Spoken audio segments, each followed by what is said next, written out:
It's one small step for man, one giant leap for mankind. Je viens dans tous les détails. Et j'étais pilote de chasse à Orange dans le Vaucluse, à la 5e escadre de chasse à cette époque-là. Et comme beaucoup de mes collègues, on avait acheté une télévision, c'était la première télévision pour l'occasion. Et est-ce que vous aviez suivi un peu le programme Apollo, tout ça? C'est déjà des choses qui... est-ce que ça aurait pu initier déjà votre envie d'aller dans l'espace? Ah oui, à l'époque, il y avait un tel engouement pour le vol dans l'espace. On en était au début. Et comme l'avait annoncé le président Kennedy, en moins de 10 ans, on est passé de Sputnik, enfin, pratiquement de Sputnik à l'homme sur la Lune. C'était vraiment une accélération fabuleuse dans l'exploration de l'espace par l'homme. Et c'est vrai que ça fascinait beaucoup de monde. Et votre expérience, forcément, là c'est naïf comme je vais dire, mais vous avez travaillé notamment pour la NASA.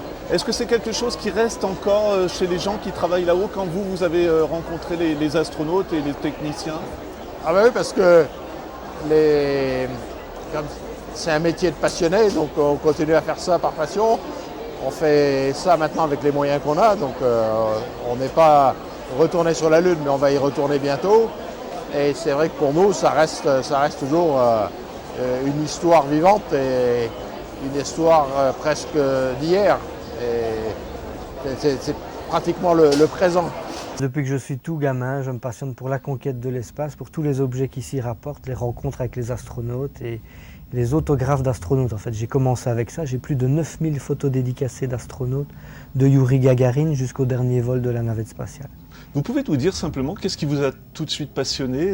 C'est l'espace et les missions, un humain dans l'espace? Oui, c'est le côté humain des choses, plus que la technique qui me passionne, mais j'ai vécu dans un milieu d'aviation. Moi, j'avais un oncle qui était pilote, et donc avec ma grand-mère, on ne faisait que de parler d'aviation, et donc je suis né là-dedans, et quand il y a eu le premier vol de la navette spatiale, ça a été la révélation, en corrélation avec des premières rencontres avec des astronautes, avec Buzz Aldrin notamment, quand j'avais 17 ans. Alors parlez-nous-en tout simplement, quoi. Qu'est-ce que c'est? C'est quand même un rêve concrétisé, parce qu'il y a beaucoup de gens qui ont des passions, mais ça va juste se cantonner à exposer des pièces comme derrière, mais là de rencontrer vraiment... Je me suis vraiment accroché à mes rêves, et c'est vraiment le hasard qui a mis Aldrin sur ma route, parce qu'il est venu à Liège donner une conférence quand j'avais 17 ans, et j'ai eu la chance de pouvoir le rencontrer en tête-à-tête pendant quelques minutes. Et donc, je lui avais déjà écrit, il m'avait déjà envoyé une photo dédicacée, donc ça a été un peu mon laissez-passer, j'ai sorti la photo, je lui ai montré, et il s'est éclairé tout de suite, et « Ah oui, je vous ai envoyé ça, c'est formidable », et puis il m'a dédicacé d'autres choses. Il m'a serré longuement la main, ça je me souviens très très bien, et moi j'ai regardé ses pieds qui avaient marché sur la Lune, et j'ai regardé ses yeux qui avaient vu la Lune, j'étais vraiment fasciné. C'est pas tellement les questions qu'on va poser qui font peur, c'est d'abord la poignée de main qui est très impressionnante. Et le fait de serrer la main à quelqu'un qui avait marché sur la Lune, pour moi c'était déjà un événement en soi. Je n'avais pas pensé à des questions spécialement. Pour moi, être à côté, le voir, lui serrer la main, le toucher, pour moi c'était déjà extraordinaire. Puis c'est vrai que si l'astronaute est sympathique, il va tout de suite mettre en confiance, il va poser des questions, lui, et puis il y a un certain dialogue qui va s'établir. Mais il ne faut pas oublier que j'avais que 17 ans à l'époque. Mon anglais, c'était pas plus que... surtout avec un Américain, c'était pas ça. Et donc, il y a plus un contact physique, je dirais, qui s'est établi plutôt qu'un dialogue oral. Et parlez-nous un petit peu des autres rencontres, parce que finalement, je pense que ça donne envie de lancer le défi un peu plus loin à chaque fois, non? Oui, évidemment. Donc, sur les 450 personnes qui sont allées dans l'espace, j'en ai environ rencontré 360. Et pas plus tard que vendredi dernier, j'étais au Salon du Bourget avec David Scott, le 7e homme qui a marché sur la Lune. J'ai rencontré 8 des 12 qui ont marché sur la Lune, et chaque fois c'est un événement exceptionnel. Et chaque fois c'est une admiration, c'est une impression, c'est un bouleversement, c'est vraiment une révolution profonde dans le fond. Et vous les avez rencontrés, certains des astronautes qui ont été sur la Lune? Ah oui, tout à fait, oui. Ouais. Et alors, parce qu'on dit qu'il y en a qui ne s'en sont pas remis Oh non. Ça c'est une légende, oui. Non, c'est une légende. Il y en a 2 ou 3 que je vois très régulièrement et ils en parlent peu parce qu'ils en ont marre d'en parler. C'est ça le problème, c'est qu'on a du mal à les faire décoller. Il faut les laisser faire tout seuls. Il y a des jours où ils ont envie d'en parler et là on en rajoute un petit peu jusqu'au moment où ils s'aperçoivent qu'on est en train de les titiller et hop. Mais simplement, on leur a tellement demandé, on a tellement pressé le citron qu'ils n'ont pas envie qu'on leur pose de questions. C'est la plupart des astronautes sont des gens très très simples. David Scott, que j'ai rencontré la semaine dernière, est ultra sympathique. C'est un vieux monsieur maintenant bien gentil, très conscient de ce qu'il a vécu, attention, mais aussi très disponible pour partager son vécu avec les jeunes, pour les motiver à la science, pour les motiver à faire quelque chose de sa vie, vraiment de quelque chose de passionnant. Hein, Dieu sait si la jeunesse a besoin de modèles et d'exemples maintenant, et celui-là, je pense, est tout trouvé. S'il y a bien des gens sur Terre qui ont vécu des choses exceptionnelles, je pense qu'il ne faut pas chercher plus loin. Ce sont les 12 hommes qui ont marché sur la Lune. Alors ça doit vous faire dresser les cheveux sur la tête quand on entend certains qui disent que de faire des missions dans l'espace, ça ne sert à rien et des choses comme ça. Évidemment, c'est tout à fait ridicule. Ce sont des gens qui n'ont rien compris à l'évolution de l'humanité. L'évolution est inéluctable, scientifique, technique, technologique. Sans l'espace, on ne serait pas là où on est. Et si l'homme de Cro-Magnon n'avait pas décidé d'aller voir hors de sa grotte, on serait toujours en train de marcher à quatre pattes au bord de la mer. Ben, c'était quand même un sacré pari, un sacré challenge. C'est vrai que maintenant, on est triste de ne pas y retourner. Je crois que le public attend les prochaines missions lunaires, que le reste paraît un peu monotone. C'est vrai que ça a été fait très tôt, c'était un pari politique. Et donc ça s'est fait très tôt, beaucoup trop tôt. On savait qu'après ce coup de bluff, en quelque sorte, on ne retournerait plus sur la Lune avant longtemps. Et là maintenant, on va y retourner à une époque qui serait tout à fait normale s'il n'y avait pas eu ce pari politique il y a presque un demi-siècle. Il n'y aurait pas eu cette situation, cette guerre froide, il n'y aurait pas eu d'hommes sur la Lune, il y aurait eu moins d'hommes dans l'espace et on serait allé sur la Lune pour la première fois dans une dizaine d'années, mais vraiment pour la première fois. Donc on paye aussi un petit peu le contre-coup de cette exploration assez prématurée. Tout le contexte de la guerre froide qui a mené à l'arrivée de l'homme sur la Lune, parce que sans la guerre 40-45, sans le contexte de guerre froide entre les Américains et les Russes juste après-guerre, l'homme n'aurait jamais marché sur la Lune. C'est vrai que la navette spatiale est une révolution. Elle a fait plus de 120 vols maintenant et malheureusement elle va nous manquer. Dans quelques années elle ne sera plus là. Mais maintenant, il faut s'orienter maintenant vers le nouveau défi, le retour sur la Lune, et puis le premier pas sur Mars que j'espère encore voir de mon vivant. Les prochaines générations qui se préparent, et comme on est le programme, la reprise d'activité d'un programme d'exploration de la Lune a recommencé. Donc il y a beaucoup de gens à la NASA qui sont maintenant au travail pour réaliser les prochaines missions vers la Lune. Et vous parlez-nous de la collection derrière vous, parce que j'ai l'impression que là, en plus, on est vraiment en 69, quoi. Est-ce que Oui. vous avez focalisé que sur cette période-là ou... Non, Voilà. pas du tout. Je m'en doutais un Ce petit n'est peu, qu'une ouais. partie de ma collection, même si Apollo 11 reste mon sujet préféré, je dirais. Mais toutes les missions lunaires sont tout aussi intéressantes, si pas plus passionnantes. On retient Apollo 11 parce que ce sont les premiers. Mais la dernière mission sur la Lune, Apollo 17, est certainement la plus passionnante, la plus riche au niveau science, au niveau découverte, au niveau technologie aussi. Je pense qu'on s'habitue très vite et c'est assez incroyable de voir que les deux dernières missions lunaires n'étaient plus retransmises en direct. On montrait les hommes sur la Lune de temps en temps, c'est-à-dire en différé. On s'habitue très vite. Et imaginez par exemple que ce sera la même chose sur Mars. C'est vrai que c'est difficile à imaginer quand on imagine ce que va être la performance et le challenge d'envoyer des hommes un jour sur Mars. Mais la nature humaine est comme ça, elle s'habitue à tout. Et c'est vrai qu'on devient de plus en plus exigeant avec les moyens de communication qu'on a maintenant. Je collectionne en général à peu près tout ce qui est intéressant sur la conquête spatiale habitée. Je n'ai pas besoin de choses inintéressantes. Je n'ai pas besoin de collectionner vol de navette par vol de navette, tous les objets qui sortent, sinon on n'en sortirait pas. Mais c'est quand même les vols sur la Lune qui pour moi sont les plus extraordinaires. Et on peut le voir sur les images qui défilent pendant qu'on fait l'interview, mais vous avez des pièces qui couvrent tout, et dès 69 déjà c'était lancé cette idée de... Oui, c'était quoi aussi bien d'honorer sûr. aussi les astronautes par le peuple américain, j'imagine. Mais le peuple américain, c'était un événement exceptionnel pour lui. Il avait subi des dizaines d'échecs au niveau spatial, toutes les années qui précèdent. Il était temps que ça s'arrête. Ils avaient avalé le Spoutnik, Laika, le premier être vivant, la première marche dans l'espace, le premier vaisseau spatial triplace. Tout leur échappait. Les fusées explosaient les unes après les autres alors que les Russes envoyaient déjà des satellites dans l'espace. Et donc, il était vraiment temps de renverser la vapeur. Et il y a eu d'abord la première mission Apollo 8, probablement le premier équipage qui a tourné autour de la Lune en 68. C'était déjà un événement extraordinaire. Mais alors, ce n'était encore presque rien à côté du premier pas de l'homme sur la Lune. Et connaissant les Américains, vous les connaissez aussi sans doute, ils sont les premiers à éditer des souvenirs, des tas de gadgets qui paraissent très kitsch, probablement maintenant, mais il faut se replonger aussi dans le contexte de l'époque et de la portée et de l'événement historique que représentait le premier pas de l'homme sur la Lune. Et dites-moi comment vous avez commencé cette collection, parce que ça doit être quand même un travail de fou aussi. Vous vous êtes déplacé, vous m'avez expliqué avant le tournage, mais oui. La motivation aussi, comment on trouve ces pièces-là? Les premières pièces ont commencé à tomber quand j'ai rencontré Buzz Aldrin. Donc il m'a dédicacé une photo, un livre, une photo de lui sur la Lune. Et puis j'avais déjà écrit à Neil Armstrong et à Buzz Aldrin et il m'avait répondu. Donc j'ai des photos signées, des documents signés par Neil Armstrong qui me répondait quand j'avais 17 ans. Et donc petit à petit, j'avais tout ce qu'il y avait possible d'avoir au niveau photo. Je n'allais pas exagérer non plus, je n'ai pas besoin d'avoir 15 photos dédicacées d'Armstrong. Et puis je me rendais compte qu'il y avait des objets qui avaient été édités, des documents d'époque. Mes parents m'avaient gardé les journaux d'époque, ma mère était prof d'histoire donc ça l'intéressait. Et donc il y avait des tas de choses. Et comme j'ai une sœur qui est partie habiter aux États-Unis, c'était un pied-à-terre là-bas. Ils ont elle-même, en se promenant en ville, elle trouvait dans une vitrine, tiens, un objet sur Apollo, hop, elle me l'achetait, j'ai trouvé ça.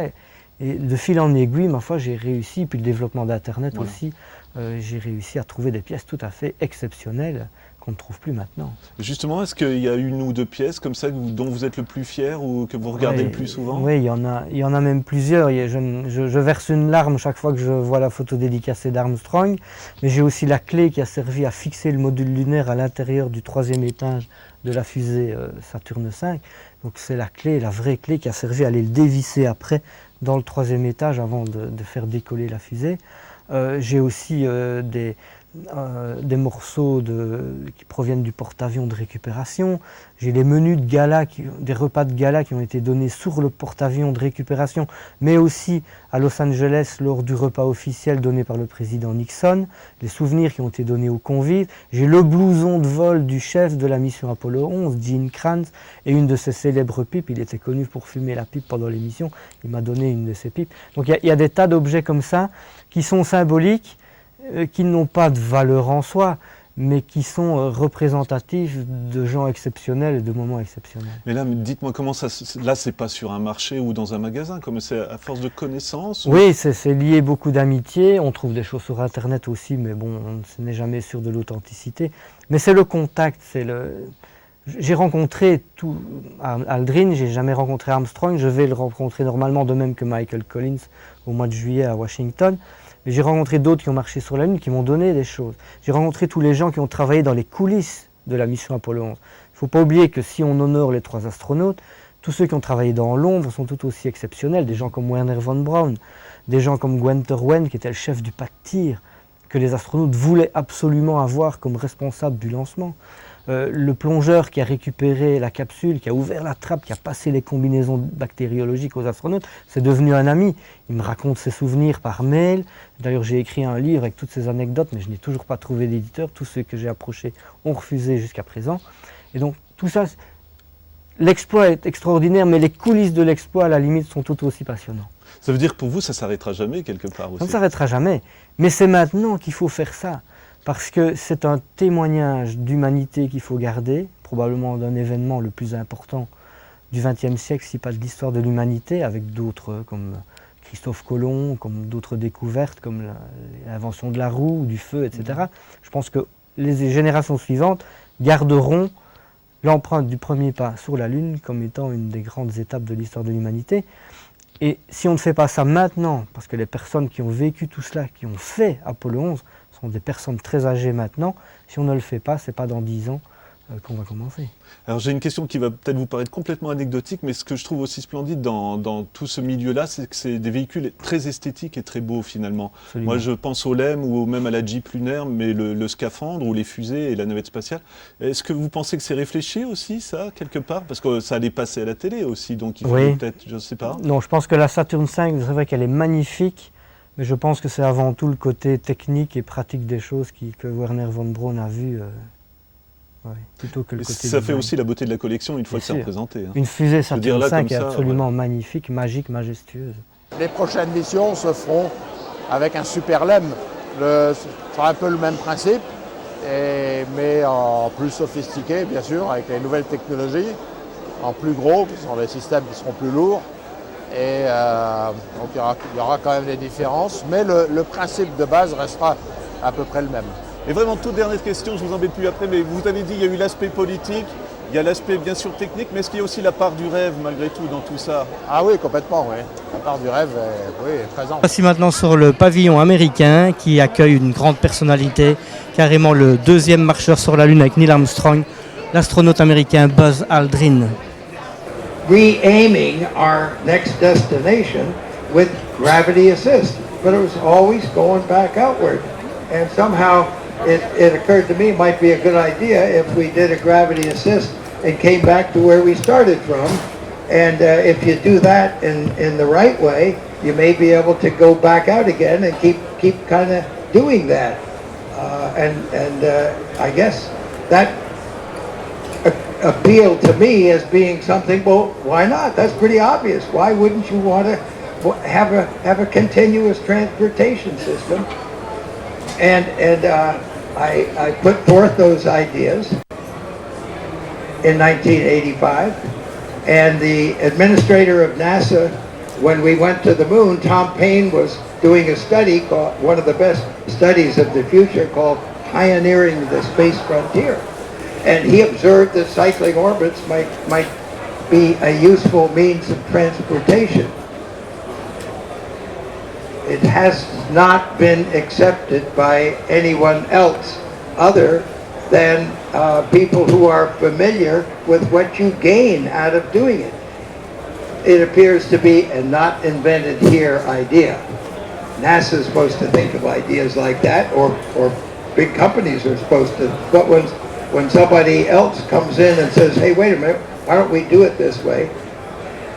John Houbolt was one of those people who came up with a better way of doing things and going to the moon than the conventional wisdom exhibited by Werner von Braun. He was a rocket maker, not a spacecraft, not a mission planner necessarily, but it takes all types, and I find the challenging idea of what should we be doing and what should we maybe not be doing, because if we're doing what we really shouldn't be doing, we're diverting a lot of resources, and we may get stuck and bogged down. And to me, if we were to say our destination is to return to the moon with government NASA astronauts, that's the kind of diversion I'm talking about. We don't need to do that again. Look at the advances that we've made in robotic activities that certainly can be done very well, and samples obtained where we need to at the moon. To send people back there, you need big rockets, big landers, and you need to supply people there at the expense of pioneering other objectives in space. And for quite a number of presidents now, the ultimate objective has been Mars. All right, why don't we get off our duff and make that a specific objective of doing that in some time period with the best plan we can come up with. Now, when should we do that? I kind of have a soft spot for the 50th anniversary of first landing on the moon. Now, maybe that can be built to be a specific celebration time when we relook at where we've come since then and where we ought to go. Maybe the objective will take more than 1 decade to send a man to the moon and bring him back safely. Maybe it'll take 2 decades for the United States to lead internationally the permanence of human beings on another planet. And if we choose maybe not to do that, someone else will. I'm convinced we're not going to reside on this planet forever. Stephen Hawking agrees with me. He set a time limit of 200 years, and I told him I think we can do better than that.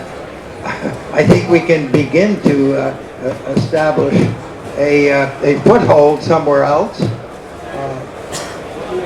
The establishment of permanence is also indicated by the cost that it takes to bring people back. You have to have a whole launching system to take people from Mars, launch into orbit, and do all the things that we have to do from here to get there. And there's not that much to bank on that's already at Mars to support a return trip.